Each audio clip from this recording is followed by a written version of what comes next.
ជំរាបសួរពុកម៉ែបងប្អូនស្របពេលដែលពុកម៉ែបងប្អូនលោកយាយលោកតាអ៊ំប្រុសអ៊ំស្រីដែលកំពុងតែគ្រប់គ្រងនៃផលិតផលផុកខ្មែរខ្ញុំមានផលិតផលមួយយ៉ាងគឺអសបរាសញ្ញាភ្នំព្រះអមតៈរុក្ខជាតិតែមួយមុខទេតែពូកែខាងព្យាបាលជំងឺដូចជាឈឺសន្លាក់ដៃសន្លាក់ជើងកាពះពោះវៀនគៀបសរសៃកប់សរសៃស្លាប់មួយចំហៀងខ្លួនឬដងបាតឬដងច្រមុះលាក់ស៊ីច្រមុះមរិញកូនកណ្ដោឈាមសសាច់ឈាមក្រហមស្រវាំងភ្នែកចុកស្ពឹកដៃជើងទុនមួយកំណាត់ក្រោមជំងឺជាច្រើនប្រភេទទៀតដែលពុកម៉ែបងប្អូនលោកយាយលោកតាអ៊ំប្រុសអ៊ំស្រីឈឺនៅត្រង់ណាគឺអសបរាសញ្ញាភ្នំព្រះអមតៈនេះគឺព្យាបាលនៅកន្លែងនោះតែម្ដង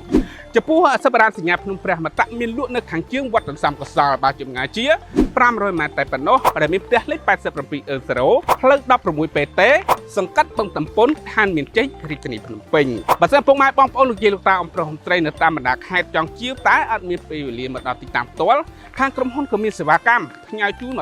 25ខេត្តក្រុងផងដែរចំពោះលេខទូរស័ព្ទគឺ011 36 04 និង07 096 លេខ2 36 04 និង07 097 6 36 04 និង07សូមអរគុណ